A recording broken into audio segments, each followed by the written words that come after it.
What's up, everybody? Welcome back to my channel. Today, we're taking out the trash. All right, let's start off with a bang. Now, I used to actually live for this primer. This is the Too Faced Hangover Replenishing Face Primer. Now, last year, he and his sister said some horrible things about me because he was degrading the brand Tarte. And I'm like, honey, you did not invent unicorns. I know you think you do, and you're very entitled, and you think that you run the world. You don't. Come back to earth. I'm gonna show some screenshots all over the screen in a minute. And Jared, the old owner, but still creative director of the brand, really went in on me, and him and his sister, who I don't know if she has anything to do with the brand or if she just uses him for money, but she said that my brand was clown makeup.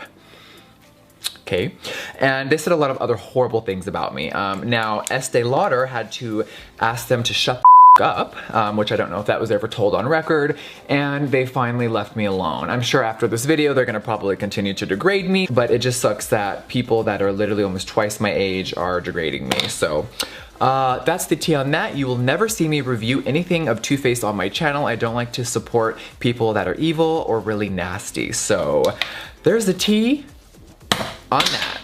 Tarte, don't love them, don't hate them. They've been a consistent brand that I've kind of liked throughout the years, but when their Shape Tape foundation range hit the internet, we all gasped and threw up.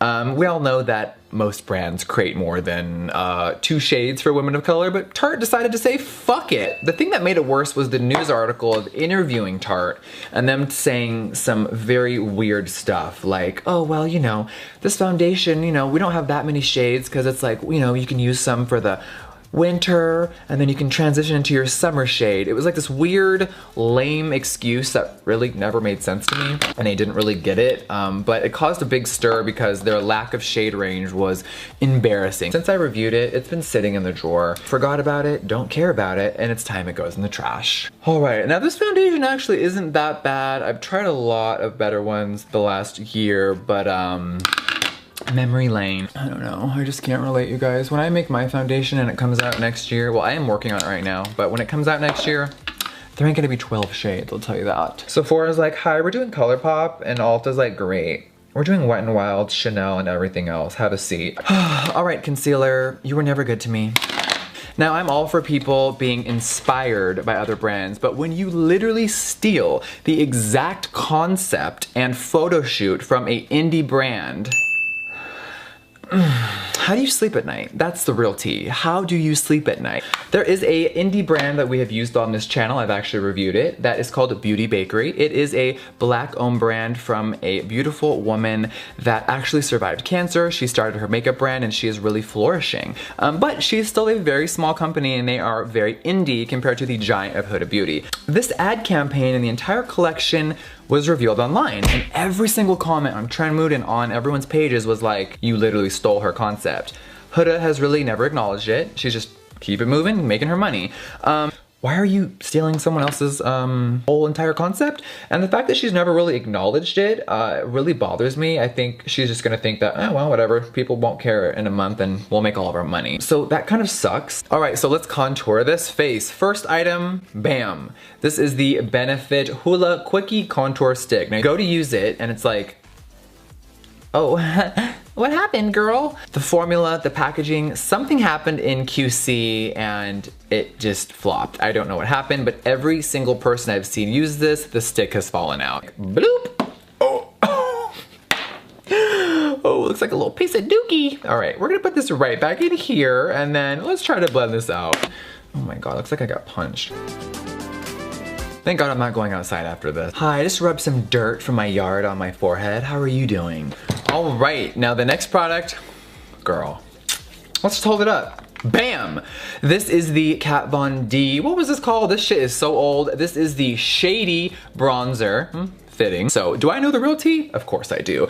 If you do not know the scenario, basically 2 summers ago, my brand was skyrocketing, Kat Von D was stagnant, and she decided to cross out my face and let the internet know a bunch of crazy lies. Of course, I responded and debunked everything that she said because she was completely full of shit, and there's always just been weird tension ever since. Funny fact, when all that happened, I remember her saying one thing. She basically said that her lipstick, which by the way was a top seller in Sephora, called Jeffree, of course, with my spelling, she named a lipstick after me years ago, and it has literally been on sale every single day up until about 2 weeks ago. So even after our fight, imagine Sephora, who is of course affiliated with Kendo, which is a company that owns her brand, they denied her request and they sold her Jeffree lipstick up until about a month ago. Kat Von D came for Jeffree Star and I'm like, you recently got married, I guess. You're pregnant. All these things are happening and you're still concerned with me? You're still concerned with me? You're still concerned with me? I don't understand. And Miss Thing, had to write Jeffree who with a wink. And I'm like, that's all you can say, Jeffree who? How about Jeffree that had the lipstick in Sephora with my motherfucking name on it with your company for the last 10 years? How about Jeffree that's in all your books, all your memories? Like, girl, because she was always the friend that had the nicer stuff and the roles reversed. All right, so while editing this video, I discovered some information that was very interesting to me. Now, if we all remember in Kat Von D's video about me, she said that she would sadly be removing the Jeffree liquid lip from Sephora and her website. Well, we just logged on to katvondbeauty.com, which is her personal website where she ships products from, aside from Sephora. And you can click right now and still buy the Jeffree lipstick.